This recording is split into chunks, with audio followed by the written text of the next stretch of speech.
Super Throwback to the classics.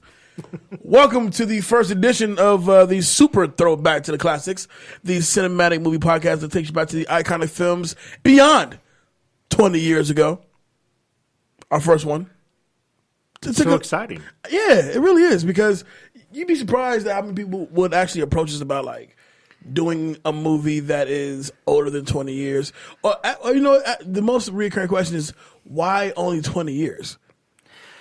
I mean, okay, we're distinguished gentlemen. I like to think of us as that. Mm-hmm. And, when you think of movies from the last 20 years, of course, when you're kids, you have movies that you're kind of growing and raised up with. Ironically, this movie shares a weekend with another movie that I kind of grew up with. Which I kind of wish we were doing today, but this one just is just as important and special. It is. And so it's like the last 20 years kind of signifies like the first real time that when we can really remember movies and the impact that they've had moving forward. That's not to say that these super throwbacks don't have the impact that they do, but usually you can see today's cinematic history really in the last 20 years. So here we are, our super throwback to the classics, right here on iHeartRadio. I am Jay Alonzo, and with me is my guy, David Neff. Man, I mean, where do we start? This movie... Did you get chills watching this movie again? I know I definitely did. So, yes, I did. Because this movie had such a personal connection with me, because the first time I actually saw this was not in movie form. You told me the story. Yeah. So, a few years back, we had the pleasure of getting... I worked in entertainment. And we had the chance to basically go catch a one-man play starring Sonny from this movie. And it was a one-man show where he had to play 28 different characters.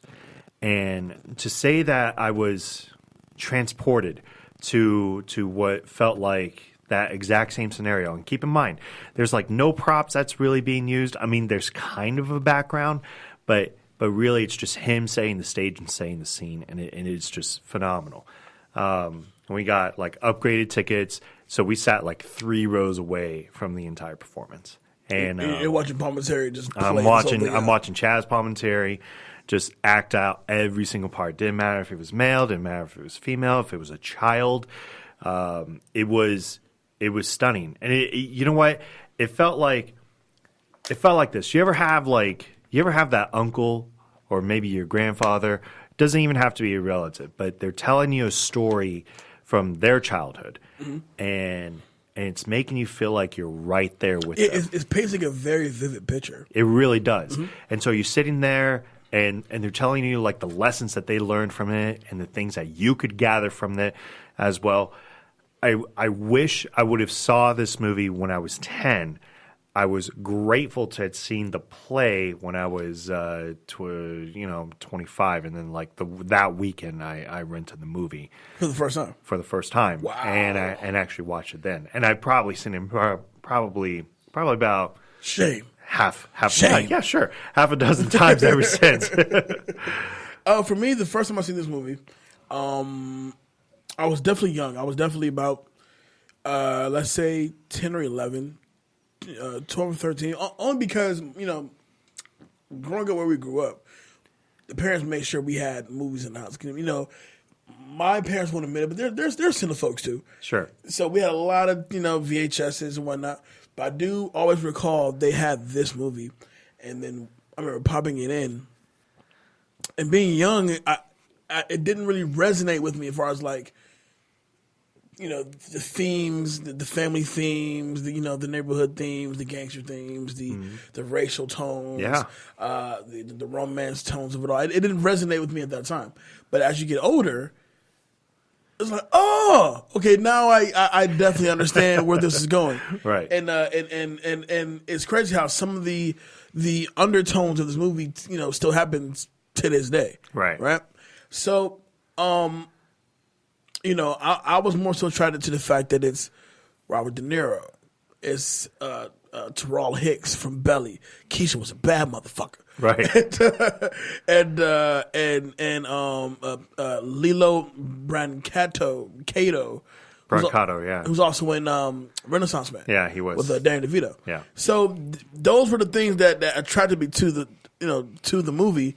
Didn't know what I was watching, but I'm like, okay, well I know these faces. I'm gonna watch it.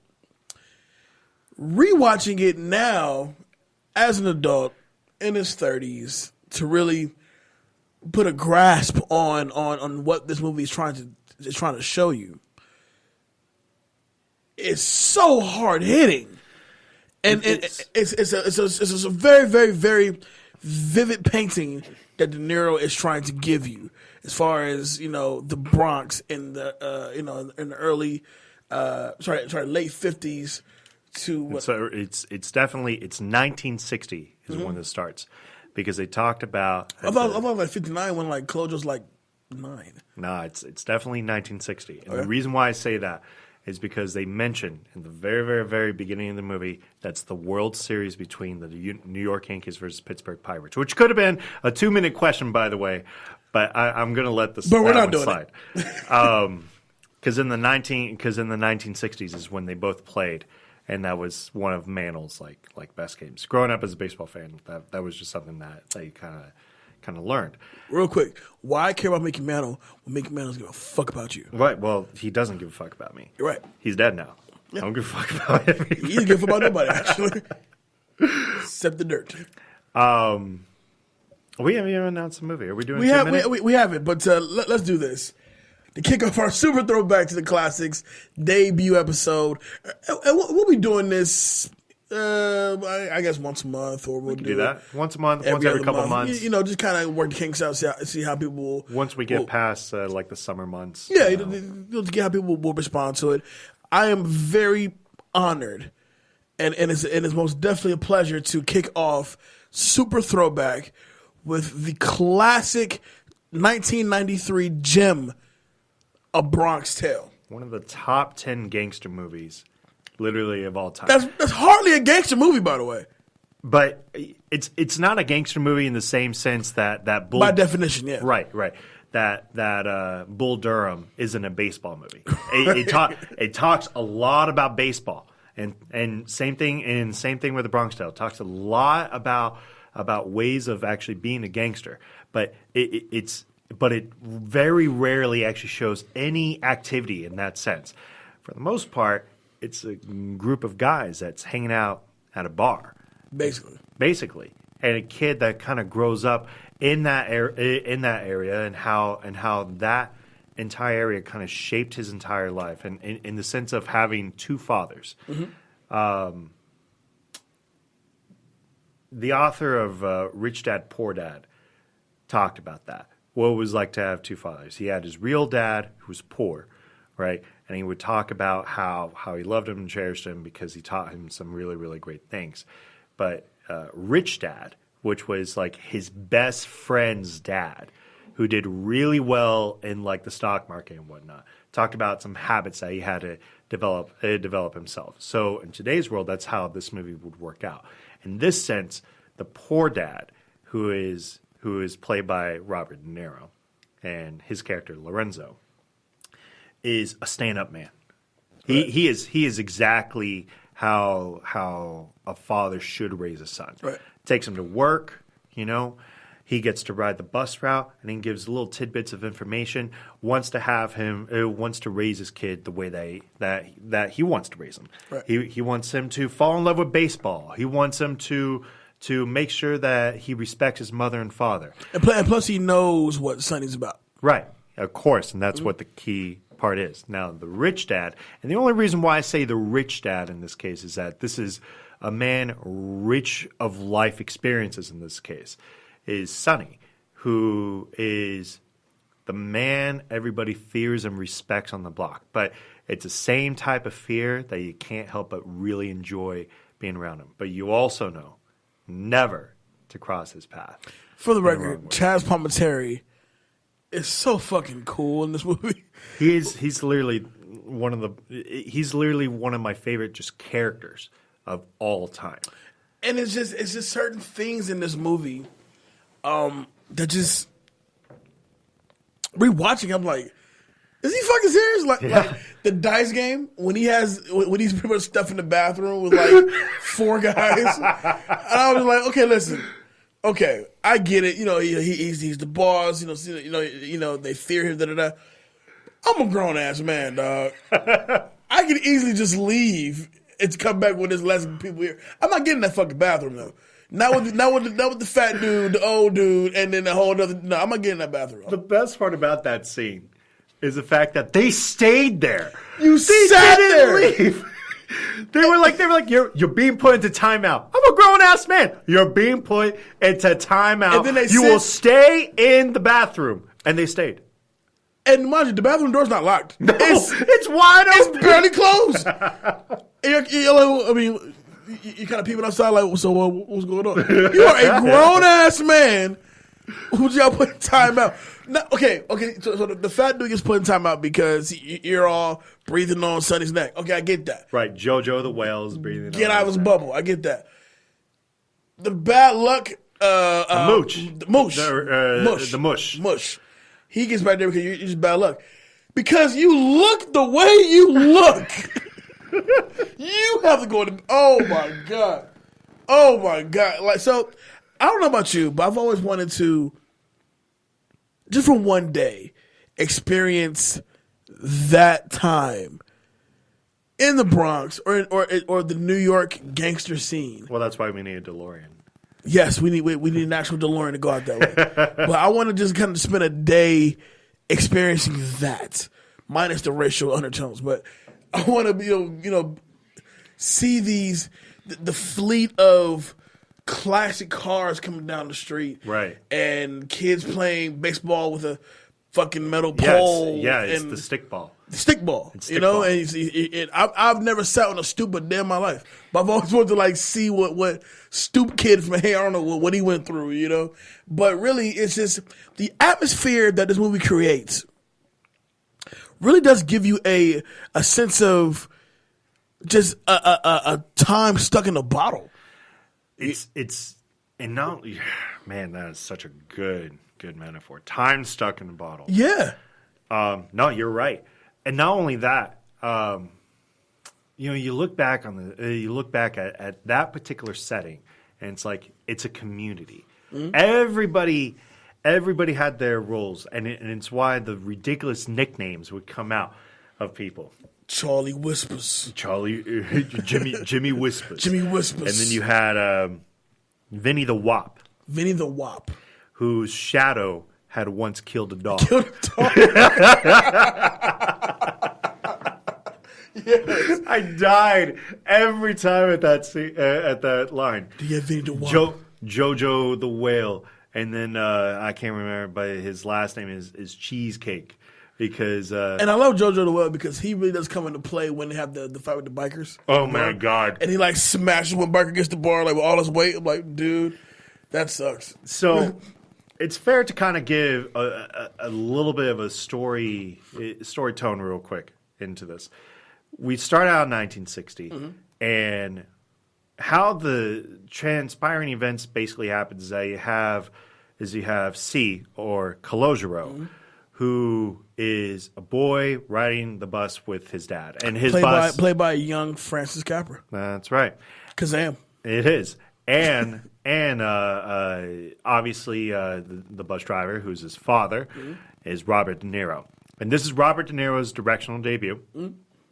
And they're driving down the street, and Calogero keeps mentioning about this really, really awesome guy that's at the corner. You realize that everybody would look at me. He never gave me one bit of mine, and that was Sonny. Mm-hmm. And Sonny comes in, and he's the exact kind of guy that he's the kind of guy that he would enter into the room, and everybody wants to pay his respects to him first.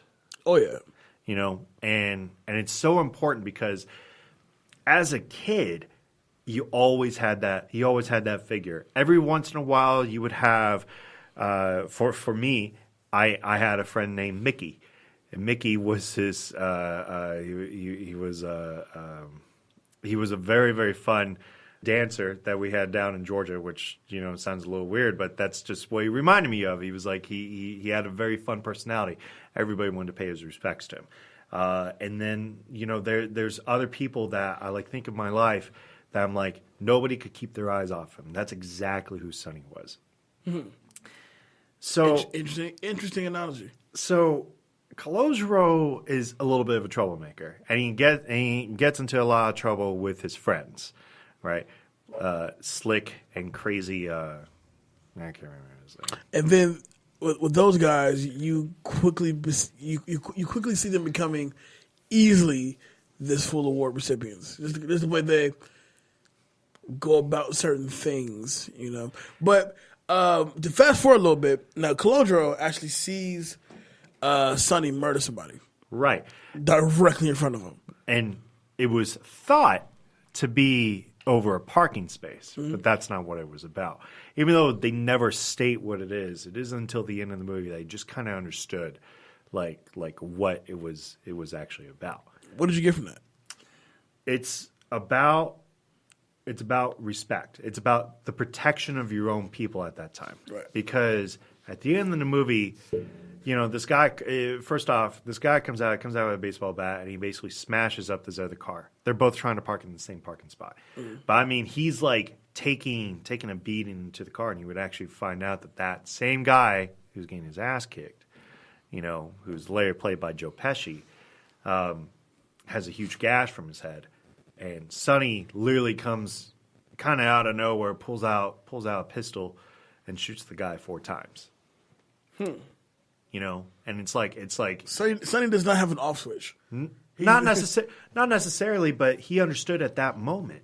He understood at that moment that how important it was to protect your people. Right. To make sure that, hey, this is my block. This could have been settled totally completely differently. Right. So, fast forwarding a little bit, Calogero witnesses what happens.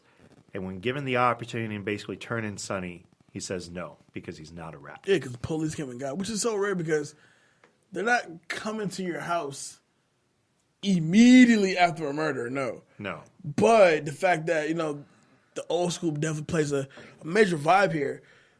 The body's still in the street, cooking, sizzling. Yeah. And they come in to talk to they haven't even covered the body. Everybody's saying that you saw what happened, you know? And with this scene, can you imagine being a 9-year-old boy looking at somebody down the way that you ultimately idolize, who you look at as the neighborhood hero? Do you watch that person gun down another person for what you think is a parking spot, something way deeper later on? Police come to your house, talk to you and your dad, and you walk down the street. You have every wise guy that hangs out at that bar outside with their hands against the wall, right? And you're forced to go through each and every one of them. Yes. By the time you get to Sonny's giving you death-piercing eyes. It's the first time he ever looked at him. Ever. Really, it's really the first time he ever looked at him. And I think that's what causes the actual spark in Calogero to really get to know Sonny. I agree. Mm-hmm. Being 9 years old, no. You know what? I probably would have ratted him out, thinking I was doing the right thing, the good thing, right? But you're also in the neighborhood where you're definitely not safe. Exactly. So it's one of those things where it's a little bit of everything. And real quick, this is a movie so much about quotes, and the first really great quote comes in here, and Robert De Niro says, "You did a good thing for a bad person, for a bad man." And it's like when you think about that, it's like what does he mean by that? Is Sonny, by the end of the movie, do you actually think Sonny is a bad person or a bad man? That's a good question. To properly answer that, I think Sonny, by the time he meets his demise, if you haven't seen Bronx Tale yet, shame on you. But by the time Sonny meets his demise at the end, considering who actually pulls the trigger, number one. Number two, as far as where is he mentally before that trigger is actually pulled? He is. It was New Year's Eve, right? Yeah. Sure. The vibe I got from that scene was almost like Sonny was ready to make a change. I think what's so interesting about it, because this was, it's funny because they show like these series of events that kind of happen. And then you realize it's still happening within the same day. Right.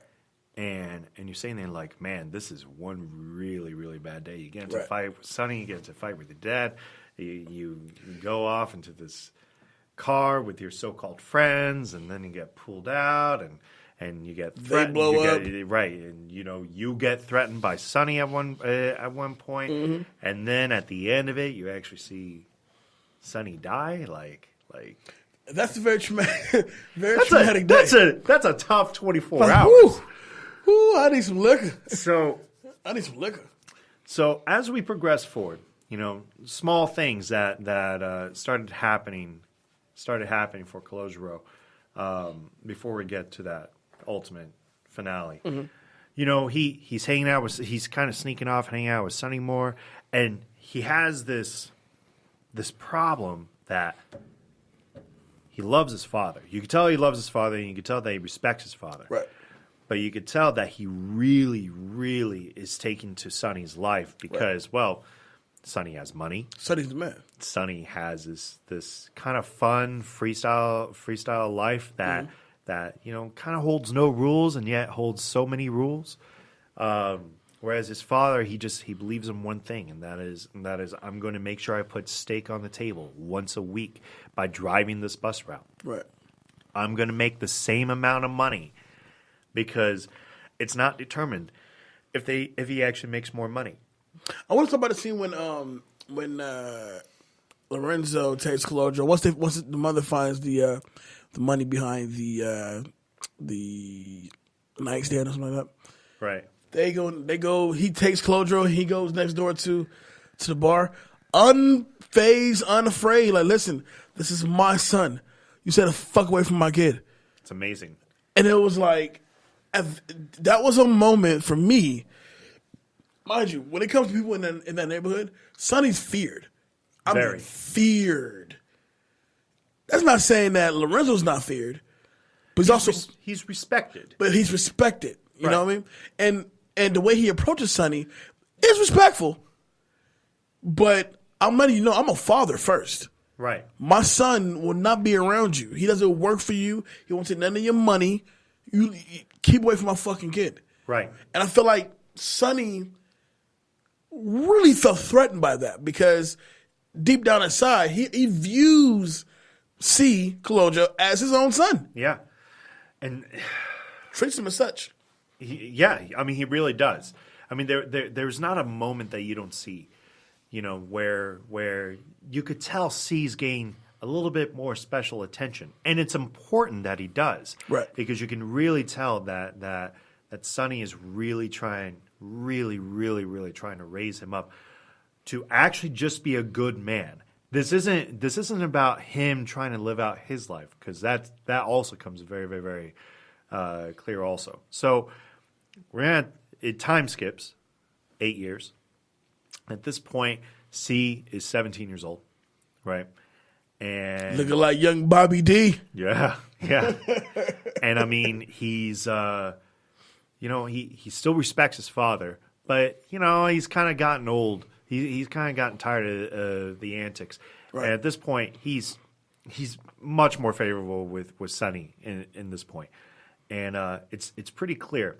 But there was something that happened pretty early on there, where Sonny goes and basically pulls him off to the side, and he was supposed to get 2 education, one in school and one in the streets. Right.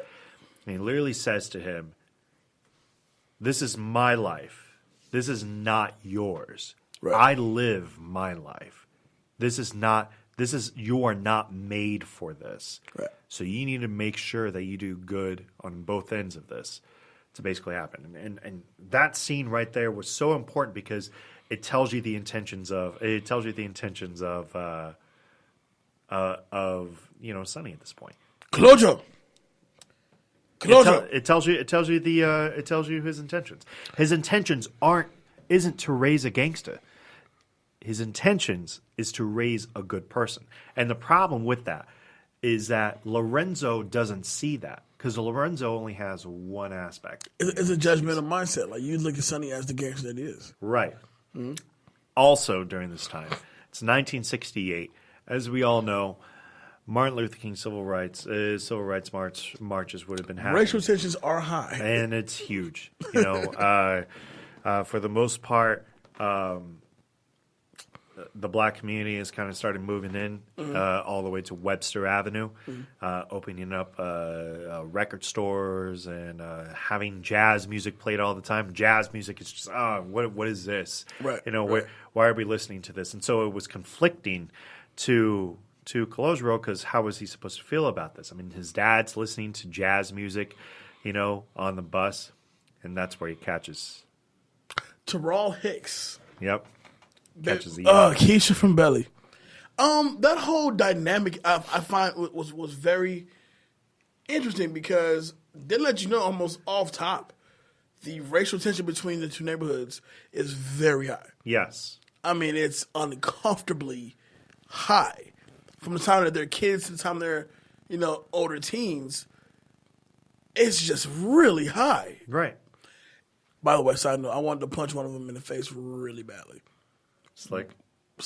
Nah. Slick looks like he's like one good punch and he's down for the count.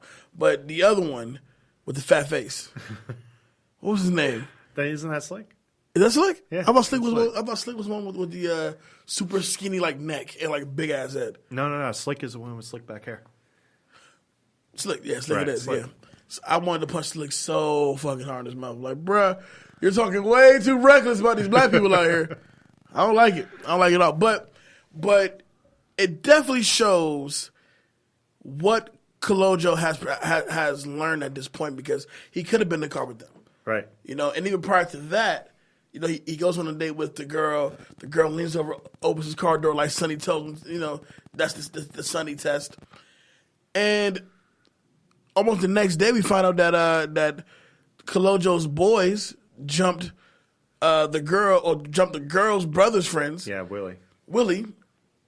And so when she goes to confront Colosio about it, calls Willie out. Willie says, yeah, that's him. You did this to my face, man. It's like, no, motherfucker, you trying to help you. Right. You know?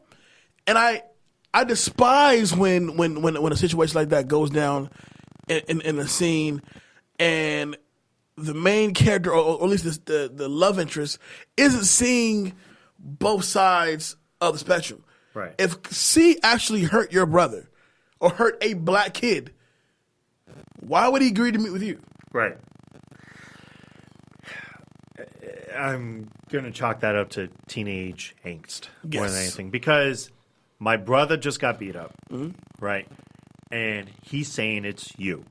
Now, you had only walked me back from school one day, and now, like, my brother is beaten up, and racial tensions are high. So it's a little forgivable here, right. And her name is Jane, by the way. You know, Jane's a little bit forgiven, not a whole lot, but it's kind of one of those things where it was a little hard to kind of give or take there. We're going to fast forward to the end here, mainly because a lot happens, and it's very important for you guys to watch this movie. There was one. Should we trade off? A little bit. There was one hilarious scene I did want to talk about. There's a character in there named Mush, and Mush is known for having the worst actual luck in the world. Yes. And I mean, like, this guy has never picked a winner in his life. Right. So there's a scene. They're at a horse race. Oh, and yes. They go. Oh, yes. And it's just Sonny and the boys. Mush is not there. And C, and they pick Kryptonite to go ahead and win the race. Right? And the race goes off. Horse looks like he's going to win. They're basically calling it in the bag. Now, before the horse crosses the finish line, and I mean he's rounding the corner, Mush comes out from nowhere. He's like, "Come on, Kryptonite! Come on, Kryptonite! I put money on you! Come on, Kryptonite!" And so Sonny and see They're all cheering. And somebody goes, fuck. Not only did they say, fuck, they rip up the tickets. And they didn't like, even wait for the ending to happen. Because they said, nah, we lost. We already lost. Mush bet on them. We already lost. And of course the horse loses. And it's just, it's so hilarious because that's such an Italian thing to do. Right. Where you're basically throwing. Italians like to do this thing where they constantly, old school Italians do this thing where they undermine each other all the time, but at the end of the day, they're still all there for each other. Right. And that scene in itself is just so amazing to me because it's exactly what I would expect from that group of guys. See, Sonny isn't the type of gangster that's going to go way out of his way to commit certain crimes. He only cares about his block. Right. You do something on his block, he's going to protect the block. You dealt with, yeah, absolutely. He's going to protect the block. But no, he doesn't hold any sort of loyalties. I mean, he holds his loyalties to his friends, but he holds more loyalty to the block more than anything. And people pay him the same amount of respect because, hey, guess what? For the most part, there's not a lot of problems that kind of happen there. Anyways, skipping to the end, this absolutely terrible day. Yes, the Molotov cocktails.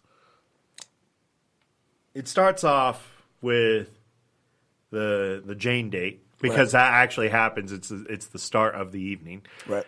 And first off, Sonny lets C drive his car, unheard of, and to take him out. Also, on a date. Another side fact: when I saw the movie for the first time, and Sonny's driving that same car, but he's driving it in reverse, I'm like, is that car broken? Can he not go forward?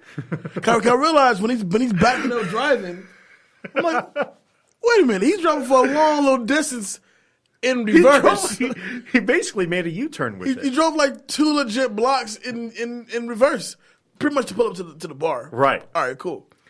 But to capitalize on what you said, when the Jane character comes into play, right? You can just tell C isn't the racial type. No, he's not. He's saying they're not staying here; they're just passing through. Fuck them, let them pass through. Right. Meanwhile, you have his friends who are, oh, you fucking niggas, dude, they're passing through. Yeah, no, they're terrible. But the fact that they're passing through makes your blood boil. Even in today's world, I have no respect for somebody like that. If somebody like that was in my life, you need to get the fuck out. And soon. And soon. Right. Because if I actually knew that he actually did that shit, we would have some words right now. Wow.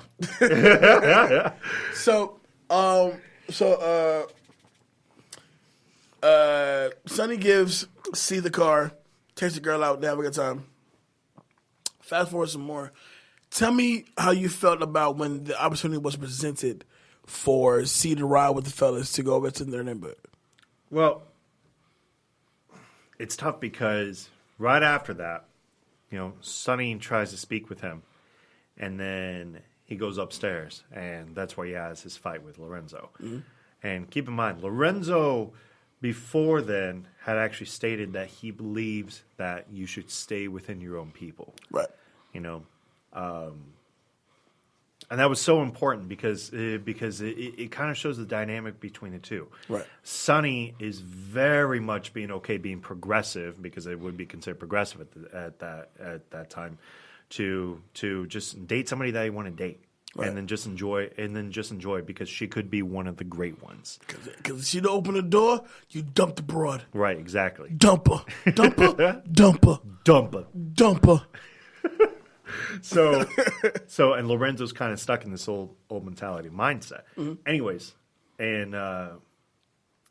so when he walks into the car, I don't know where his mind is at, but I just think I think he said to himself, I just really want to be surrounded by friends, by friendly faces that's just not going to really ask too many questions about what's going on. And then he notices what is actually about to happen. The jerky boys, basically. Yeah. I mean, it's terrible because you get the smell of the alcohol in the car, and you see it's an entire fucking box, at least 9 bottles, that are all Molotov cocktails. I feel like it was your fault. You could have probably secured that a lot better. Yeah, he could have. No, he shouldn't. You could have secured that a whole lot better. Right. I mean, I don't know. First off, it's like in this one like fruit basket. Yeah, it didn't make any sense. Like this is where nowadays you would find a whole bunch of bananas in. Like it's a banana like bag, grapes. right? Or a lot of grapes. So they bust a corner. They're in the black neighborhood, and as if a drive-by wasn't enough, they had to throw these Molotov cocktails through the window, which I'm assuming was a barbershop, right? No. It was Clyde's record store. Clyde's record store. There we go. So but real quick, C is not in the vehicle at that point because Sonny, having followed him, and the main reason why was because Sonny had a fight with him afterwards. Right. Because in that same vehicle, in the car that he was taking for the date, in Sonny's car, and that C had taken, there was a bomb that was found in the car. Even though it's not actually specifically stated, that's kind of what was said. Anyways, Sonny realizes that he read the situation wrong because he basically tried to fuck up C a little bit, and C has kind of said, "You're like a father to me. What the fuck is going on?" Anyways, so fast forwarding, Sonny pulls him out of the car and says, "Just come with me. Let's figure this out. Just come with me." Get back. They get back to the bar, and that's when Jane has made a pass by, and C goes to kind of see her. Anyways, so the Molotov cocktail scene, they throw 4 Molotov cocktails into this record store with the intention of burning it down and killing the people that were inside. And for some odd reason, they just don't know how a Molotov cocktail works because until it bursts into flames, it's still live. I've thrown one time, but I threw one at an abandoned box in the alleyway, and then it just happened to be a bottle of Amsterdam, and I took I think my shirt, my undershirt, my muscle shirt, stuck it in there, lit it on fire, launched it as far as I fucking could, and by the time it actually lands on like gravel, it's like. And I thought it was the coolest shit ever. Never did I ever think I would pull into somebody's house or place of business and start launching these fucking things at their house. No, I'm not crazy. At least we know that your little girl's protected. With Yes. the possibility of Molotov cocktail. Yeah, let me tell you something. You come to my Molotov house. cocktail J. You come to my That's my new nickname, goddammit. You come to my house with that bullshit. We got Danger Neff and Molotov cocktail J. Come to the stage. Dangerous Danger Neff and Molotov Cocktail J. I'm coming out with like 2 big ass bottles of Patron, both of them burning hot, hoping to God I can make it to the stage before it burns me up. but that scene, They got what was coming to them. oh hell yeah. As troubling as it is, it's almost like that. This is your comeuppance. Right. This is 100% your comeuppance. Yeah, it's your fault. And I forgot they died. Yeah. I thought they all jumped out at the last minute. No, they all 4 gone. Yeah. Serves you right. But it's definitely a lesson for C to learn because you're now in these folks' neighborhood. Right. Meanwhile, your homeboys who pull up to the neighborhood to start the trouble, to start the ruckus because they want all the smoke. Right. They're now sitting here in these body bags sizzling. Right. Cooking right now. Meanwhile, the people in this neighborhood telling you to get the fuck out of here. Yeah. This is not your neighborhood. This is our neighborhood. Take the sellout bitch with you. Get the fuck out of here. And it's almost like it clicked with him. He had to run and tell Sonny what he just learned or what happened. Right. Because Sonny been telling him from jump, these kids you run with, they're no good for you. And as you can see, had he not gotten in the car, had he stayed in the car, he's probably a burnt crisp as well. yeah, this movie would take a completely different turn. Right. And at that point, you felt like the night had come full circle, and of course, they go in. He runs back to the bar and walks in. and he sees Sonny, and he wanted to apologize because Sonny had saved his life. And in all seriousness, Sonny did save his life. Right. And at this point, it's like New Year's, and everything's kind of going off when the kid the son of the person who was shot towards the beginning of the film, pulls out a handgun and shoots Sonny in the back of the head. No! When Sonny dies, it hurt me. It hurt everybody. It definitely hurt me. I'm like, oh, not Sonny. Sonny's way too cool. But I felt like at that point, like Sonny knew he was gonna. Sonny knew that his time was going to come to an end because there was like the foreshadowing of the bomb in the car. Right. And I think he just kind of understood because of certain small tidbits of conversation, like he's trying to share his best pieces of advice. Mm-hmm. They could to Calogero before his demise, and who knows, maybe he had more they could have said. I wish he had more that he could have said because man, you learned even as a moviegoer, as a cinephile, as a cinefolk, you learned game. You got and you did too. Yeah, and us as the audience, we do too.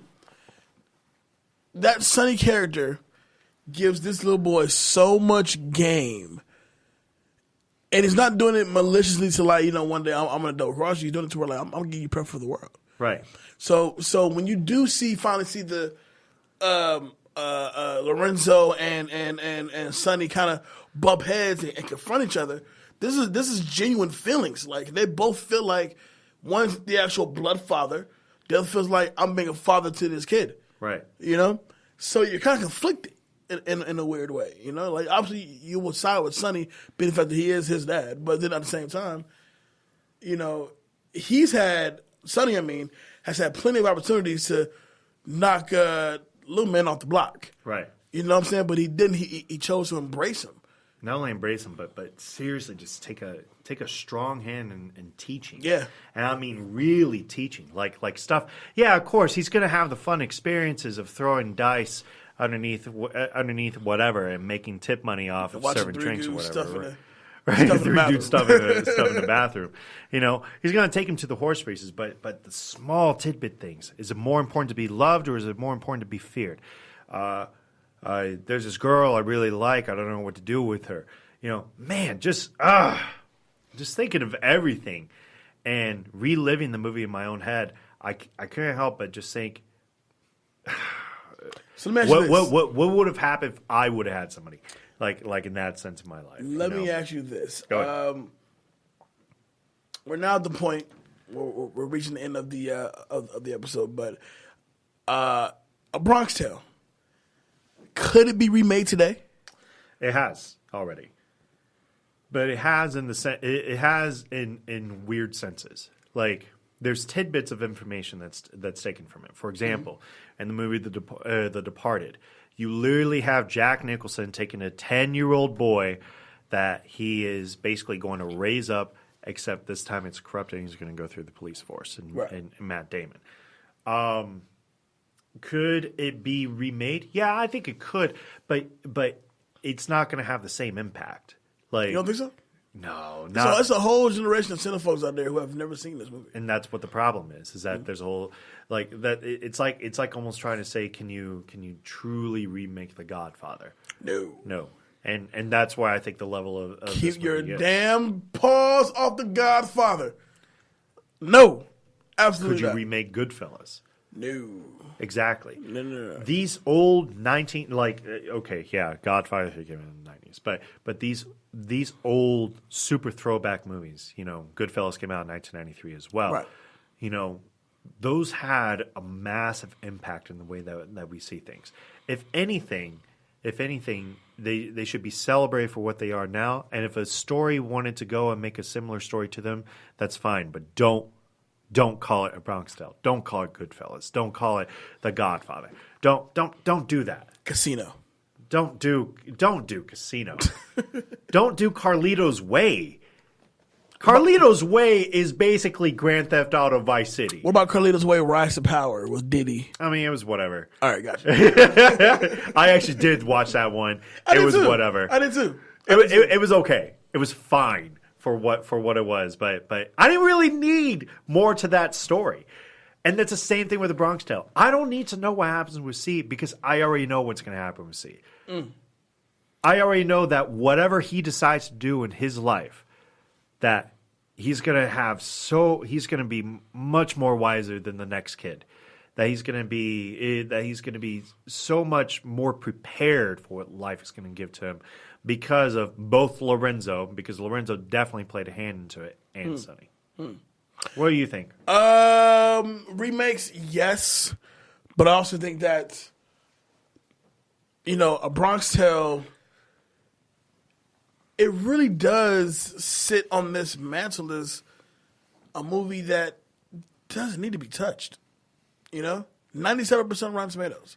So for me, in the earth, I don't know who did not give it 100%.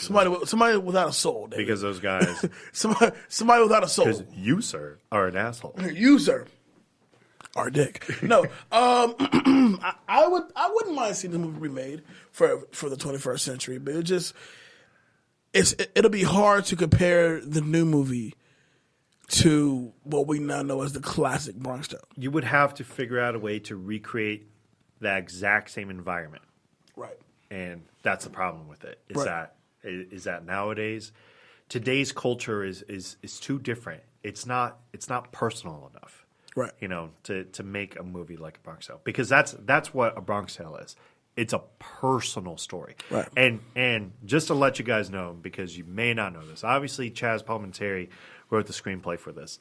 And the thing is that he actually this movie actually takes life experiences that Chazz Palminteri used. Yes, he did witness somebody get gunned down when he was a kid. Right. He had a character. He actually had two men in his life that are basically combined to make up Sonny, and the role of and also he had his father Lorenzo was a bus driver. He actually was a bus driver. So Chazz, when he made this, all he's doing is he's just describing his story in general. And obviously, his own come up. Right, of course. Mm-hmm. And while no, he's not the household name that everybody's going to know. At the same time, he was still nominated for an Academy Award for best actor in Bullets Over Broadway. So it's one of those things where it's like saying, if the best that I can do, if the best that I can become is this, and I have to tell my story from it, then that's what's up. That's what I gotta do, and that's why it's so important to have these genuine feels, these genuine stories. Let's get into super takeaways. Let's do it. Man, this show is going over. Oh my That's god! all right. All right. So super takeaways. Dave, who's getting your That Guy award? Pretty easy. It's going to be Sonny. You know what? Calogero does have an argument into it because you basically grew up watching him in every sense of the word. But Sonny is literally what the epitome of a cool guy is. Right. Just somebody that takes care of his loyalties, takes care of his block. Knows to not let anybody else fuck around with him. And most importantly, be willing to pass on the baton. Yes, my number one. My That Guy award was also Sonny. I'm going to take your excuse as well. So therefore, when it comes to me, I'm not going to say it. But to piggyback off that, Sonny does create that aura of cool and calm and the boss, a guy that just really hangs out with his guys. He's really ultimately just holding down the neighborhood, And so, when he's forced to, pretty much force his hand, it's like, damn, like that dude made Sonny, Sonny gave him $150, like out of nowhere, like, but above all though, he's so calm, he's so reserved. Even with the bikers. The biker situation was they came in, they were fucking with the bartender, but then, they called Sonny up. And he goes, what's the problem, man? And the guy presented himself as like, look, we just want a beer. And the first thing Sonny says was, you know what? Spoke like a true gentleman. Get these guys a beer. All right, make it quick. Da, da, da. You fucked it up. Right. You fucked it up. Right. Sonny had no intention of kicking him out. No intention, because you approached him like a gentleman. Right. You made bearded pricks, but Oh, and there were bearded pricks. Yeah. Fuck those guys. Who's getting you that chick award? There's only 2 chicks in there. I kind of have to give it to the mom here. Okay. Like she had the best intentions for C, but at the end of the day, like there was only so much that he could really do. You know, and she did her job. You know, you could tell that she really cared, and while she had some questionable moral stuff, such as wanting to take money, wanting to keep the money, right? Wanting to keep the money and make sure that their families provided. It was pretty clear that she had genuine concern for the kid. My That Chick award is going to go to Jane. That's good.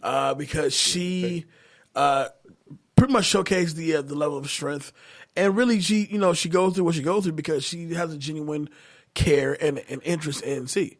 Even when her little brother told her that he got to jump out a bunch of Italians, and hand points out C to him, to her, she could have said, "I'm done fucking with you, fuck off," da da da. Right. But yet something still brought you back to at least get the full blown truth. And then on top of that, your brother let you know that no, I was wrong. I was mad at the time when I said it. He wasn't involved. He actually helped me out. So you take the information that you learn, and then you still go back to let him know, listen, like, I'm sorry. He told me the truth. It wasn't you. You try to help him, da da da. And so, so now you're furthermore riding with this cat who is flawed. But at the same time, he's just a cat that is just trying to make his way. Right. That Fool Award. You know what? I'm going to let you have your pick for that Fool Award. Oh, goody. All right. Well, my That Fool Award goes to all 4 of the dumbass friends that Kalojo had when they're children to teenagers. You're dumb as fuck. Dumb as fuck. Why? I mean, you can really only say that it comes down from teaching at home. But you have so much hatred for somebody that doesn't look like you simply passing in the neighborhood. Well, yes. I'm going to piggyback off of that just a little bit. Okay. And just because this is based on a true story, Italians have never gotten along with anybody that wasn't Italian. Clearly. Even when the Irish first started settling in New York, that it's why you had Lucky Luciano and Al Capone gun down a bunch of fucking Irishmen all over the place there. So it was a cultural thing that they weren't willing to break out of that norm, which is yes, taught at home, absolutely. But if you notice, the older generation, for the most part, that wasn't Sonny, kind of shared a similar opinion. Maybe they didn't call him the N-word, but it was still there. I'm going to go a little bit different with that Fool Award. It's going to go to Mush. Mush. Because the guy can't pick a winner. The guy can't pick a winner. For sure. And he's always loaning money. What do you do with your life? If you're always losing and you always have to loan money, how are you surviving? I don't understand that. Like is Sonny literally your caretaker? No. I doubt it. I don't know. I don't know what he did because he was a professional. Bro, he was a professional gambler. Right. They stated that he gambled away everything, but he never picks a winner. God is trying to tell you something, Bush. But has an abundance of money, though. Like, yeah. What was that? Inheritance money? Social Security. Okay. If they were doing it at that time, I'm sure they would. Okay, let's go with cut that out.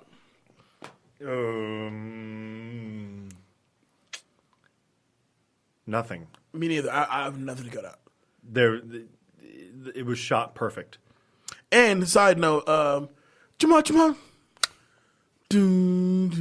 Chuma. I only have eyes. When I hear that song, I heard the song on the radio maybe fucking 2 weeks ago on the oldie station, obviously. I immediately think of a Bronx Tale, and that's when I first heard that record. Anyway, iconic scene. My iconic scene is going to be When Sonny calls Calogero C for the first time. Okay. Because it's almost like he felt like he was being knighted. Yeah. You know? You know what? Yeah. Yeah, even the presentation of, hey, listen, we got to work on your name. You know what, from here on out, I'm calling you C. It's like, God damn, that shit sounds good, you know? But yeah, for me, that's my iconic scene is when he's first called C. Because almost like C takes on a character of his own. My iconic scene happens just before that. See, it's tough because there's so many strong scenes in this, and it's like you could literally pull any one of the numbers of talks that Sonny gives to him, but the dice throwing game is my iconic scene for it. And there's a pretty simple reason why. A, it's a lot of fucking fun. Right, yes. He Calogero is making some money at this at this, and everybody, Sonny's like, you know what? I'm gonna put my faith into this kid. I want to put $100 down that this kid is going to roll well for me, and he rolls fours. This is the first thing he rolls, or he rolls fours, and then Sonny says, I think he's going to re-roll fours this time around, and he just kind of keeps going. Plus the scene of him literally taking dudes that are in the crowd that have money down on the game and sending them to the fucking bathroom. I mean, this is like, people, this is a third bathroom. This isn't a big ass bathroom. So when you have You're in the basement. when you have a bro named JoJo the Whale and you have to share the bathroom with him, what exactly does that tell you? What does that bathroom smell like? Oh my God! That's the best question right there. Oh man, it was god awful. But Calogero goes and rolls 11 in a row. It made Sonny a whole shitload of money that day. Oh my God! I mean, a lot of money. Oh my God! And it was ridiculous because it was fun. It was a little bit lighthearted. It was illegal, but oh man, you can't help but feel for the excitement for Calogero at that scene. It's definitely one of the more lighter tones in the movie, which I definitely enjoy for sure. Well, that's it. That's it. That's what we now know as the classic gem that is A Bronx Tale. Before we wrap this thing up, we got some announcements. That we do. We got some announcements. Well, this is one of them that we already knocked out today. But don't forget, next week we have 2 shows coming your way. We won't see what the movie is just yet, but we also have the Breaking Down the MCU show featuring our boys from The Noise, Big Los in Hollywood Kev. Cannot wait. So listen, we have to get our tickets for Infinity War. Shit, yeah. Soon. Like soon. Yep. You want to go ahead and make that for the 26th? Yeah, might as well. All right. So we'll buy our tickets for Infinity War. We'll let you know where we're gonna go. If you're at the same theater as us, come on by. Say what's up to your favorite center folks. Jay and Dave will be in the building. We're gonna shoot a review for that as well. What else coming up? Next Vice event's coming up, so we'll right.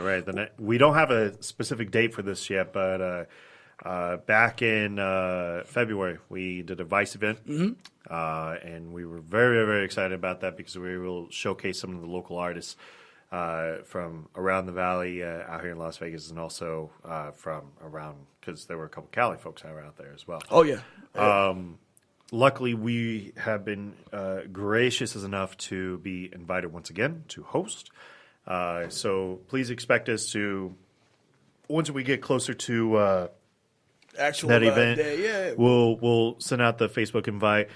You bring your people, we bring ours. We'll people share, up together. We'll fox with each other. We will fuse together. We'll fox with each other. And don't forget, we also have the Back to Classic Movies Art group up and popping right now on Facebook. Just jump on in and join the party. David Neff, I say our Super Throwback to Classics episode was a success. A massive success. Massive. If you have not seen Bronx Tale, damn it, get out there and you watch it. It's available everywhere. It's on YouTube, damn it. Just watch it. Okay? Now, David Neff, let the good people know where they can find you. All right. First off, exciting news on my end. It's my last week of doing mock drafts. All right. I just finished up the latest one. I'm so done. I'm so done. DraftTech.com, where you can go ahead and read all the latest mock drafts that we have surrounding us. We have 32 different writers that write for each one of our picks and each one of our teams. Actually, corrections, really the first two picks. The NFL draft happens April 26th through the 28th, and hopefully afterwards I can officially retire from that. That would be really nice. And, of course, you can always find me on Instagram at David Neff Transforms. As always, I'm also the co-host here at Back to the Classics podcast, part of the Beat Network family. Very happy to be here with my co-host, Jay. Jay, where can they find you? Well, you can find me on all the social media simply at I am Jay Alonso. That's all the big three: Facebook, Instagram, Snapchat, and Twitter. I said big three, big four. Sorry. Facebook, Instagram, Snapchat. Yeah, 4. Yeah, I got it. I can count. It's late, but I can count. Also, follow the show BTTC Podcast on Instagram. You get all your show information as far as, and of course, random stuff we just post on the Instagram page All the time now. Just random shit. But we love you guys. We hope you love us back. 420's coming up. Smoke something. Okay. Weed every day. Every day. Oh, Super Troopers 2 is coming out this weekend. Oh, my Lord. We have to do that. Can't wait. Besides that, I'm Jay Alonso with my guy, David Neff. This is Super Throwback to Classics. Thank you guys so much for trying out this new thing with us. We love you so much. We will see you next week. Peace.